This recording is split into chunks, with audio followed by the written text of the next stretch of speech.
नमस्कार दोस्तों, मैं निधि सिंह आप सभी का सनातन आराधना में स्वागत करती हूँ। भारतीय साहित्य के इतिहास में एक ऐसा नाम है जो शब्दों से तस्वीरें बनाने की कला जानता था।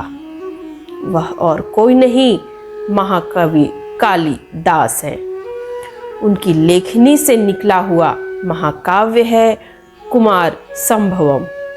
केवल एक पुस्तक नहीं, बल्कि देवों के देव महादेव और आदि शक्ति के प्रेम की पराकाष्ठा है। लेकिन क्या आप जानते हैं कि इस ग्रंथ के साथ एक अभिशाप भी जुड़ा हुआ है? एक ऐसा श्राप जिसने संस्कृत के सबसे महान कवि की कलम को हमेशा के लिए रोक दिया। आज हम कुमार संभवम के उस पन्ने को पलटेंगे जिसमें श्रृंगार भी है, रौद्र रूप भी है और एक गहरा आध्यात्मिक रहस्य भी है। तो चलिए हिमालय की उन वादियों में चलते हैं जहाँ यह अमर कथा ने जन्म लिया था। कहाँ से यह कथा शुरू हुई, आज हम इस पर बात करेंगे। तो अगर आप चैनल पे पहली बार आए हैं तो सनातन आराधना को सब्सक्राइब कर लीजिएगा और बेल आइकन जरूर दबा लीजिएगा ताकि जितनी भी मेरी वीडियोज़ आए वह आप तक नोटिफिकेशन आ जाए और आप ऐसी कथाओं का आनंद ले सकें। और फेसबुक इंस्टाग्राम पर भी ज़रूर शेयर कीजिए, फॉलो कीजिए वहाँ पर।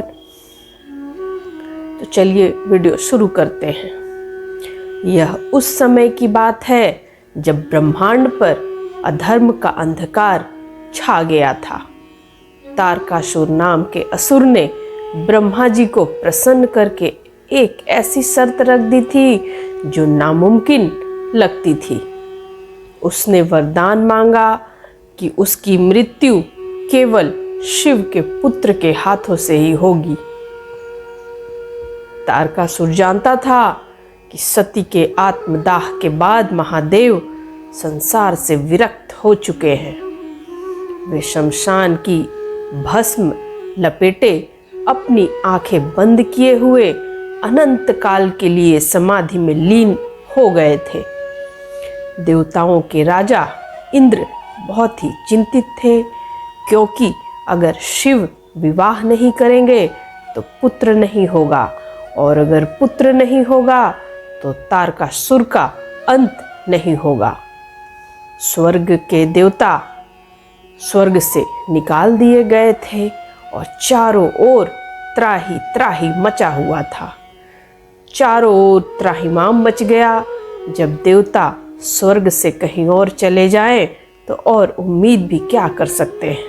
देवताओं ने एक अंतिम चाल चली। उन्होंने कामदेव को एक काम सौंपा कि वे शिव के हृदय में प्रेम का बीज बोए। अब कामदेव ने पूरी शक्ति अपनी लगा दी। प्रकृति खिल उठी, पक्षी चहकने लगे और बसंत ऋतु का प्रभाव दिखा और पशु पक्षी सभी सम्मोहित होने लगे। जैसे ही कामदेव ने अपना अमोघ जो पुष्प बाण था वह शिव के हृदय पर चलाया, महादेव की समाधि टूट गई। लेकिन परिणाम यह हुआ जिसकी देवताओं ने उम्मीद भी नहीं की थी। महादेव ने अपनी तीसरी आँख खोली और क्रोध की ऐसी ज्वाला निकली कि प्रेम के देवता कामदेव क्षण भर में जलकर राख हो गए। कालिदास यहाँ संदेश देते हैं कि जब तक मन में वासना है तब तक शिव कल्याण की प्राप्ति कभी भी नहीं हो सकती। शिव को पाना असंभव है। अब पार्वती की अग्नि परीक्षा जो अपर्णा की साधना थी वह क्या है, अब वो जानिए। कामदेव के अंत के बाद माता पार्वती ने समझ लिया कि सौंदर्य और बाहरी आकर्षण से महादेव को कभी भी पाया नहीं जा सकता। अब शुरू हुई विश्व की सबसे कठिन तपस्या। राजकुमारी पार्वती ने कोमल वस्त्र त्याग कर पेड़ों की छाल पहन ली। उन्होंने हजारों वर्षों तक केवल जल पिया, वायु पर जीवन बिताया, अंत में पेड़ों की सूखे पत्ते भी खाना छोड़ दिया, जिसके कारण उनका नाम पड़ा अपर्णा। अब माता ने वायु, जल, सूखे पत्ते सब कुछ खाना छोड़ दिया। तब महादेव स्वयं एक वृद्ध ब्राह्मण का रूप धारण करके उनकी परीक्षा लेने आए। उन्होंने शिव की निंदा की, उन्हें कुरूप और शमशान वासी कहा। लेकिन पार्वती का उत्तर क्या आया? पार्वती ने उत्तर दिया, उन्होंने कहा, जो लोग महान आत्माओं को केवल बाहरी दोष देखते हैं वे सत्य से कोसों दूर है। मेरा मन अब महादेव के उस रूप को देख चुका है जहाँ न जन्म है और न अंत है। पार्वती की इस अडिग निष्ठा को देखते हुए महादेव अपने वास्तविक स्वरूप में प्रकट होकर बोले, हे पार्वती, आज से मैं तुम्हारी तपस्या का दास बन चुका हूँ। आज से मैं तुम्हारा दास हूँ। अब क्या हुआ? उसके बाद शिव और पार्वती का भव्य विवाह हुआ। लेकिन दोस्तों, यहाँ एक बड़ा रहस्य है। कालिदास ने इस महाकाव्य के 8वें सर्ग में शिव पार्वती के अत्यंत निजी और श्रृंगारिक पलों का वर्णन किया। लोक मान्यता है कि जगत के माता पिता का ऐसा वर्णन माता पार्वती को बिल्कुल भी स्वीकार्य नहीं था। क्रोधित होकर माता ने कालिदास को श्राप दे दिया। उनकी काव्य शक्ति अब लुप्त हो जाएगी, ऐसा श्राप माता पार्वती ने कालिदास को दे दिया।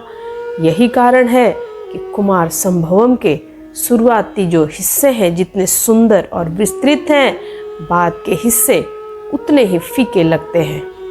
विद्वान कहते हैं कि कार्तिकेय के जन्म और युद्ध की कथा जो है बाद में किसी और कवि ने लिखी थी, क्योंकि कालिदास की कलम तो उसी श्राप के बाद रुक गई थी, ऐसा बोलते हैं लोग। भले ही ग्रंथ अधूरा है, लेकिन कथा पूरी हुई।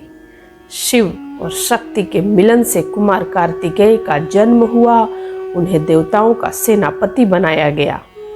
कार्तिकेय ने अपने अजेय शक्ति अस्त्र से तारकासुर का वध किया और ब्रह्मांड को भय से मुक्त किया। कुमार का जन्म संभव ही धर्म की जीत का प्रतीक है। तो यह थी कुमार संभवम की वह गाथा जो हमें सिखाती है कि वासना हारती है और सच्ची तपस्या जीतती है। कालिदास का यह जो ग्रंथ है आज भी हमें महादेव की भक्ति की गहराई समझाता है। क्या आप चाहते हैं कि हम कालिदास की दूसरी जो महान रचना है रघुवंशम पर भी ऐसी विस्तृत जानकारी लाएं? तो कमेंट में हर हर महादेव लिखना बिल्कुल मत भूलिएगा और बताइएगा ज़रूर आपके क्या सजेशन है। कमेंट के माध्यम से आप लोग मुझे बता सकते हैं। सनातन आराधना को सब्सक्राइब कीजिए, वीडियो को लाइक कीजिएगा और ज़्यादा से ज़्यादा लोगों तक वीडियो को पहुंचाइए। नमस्कार।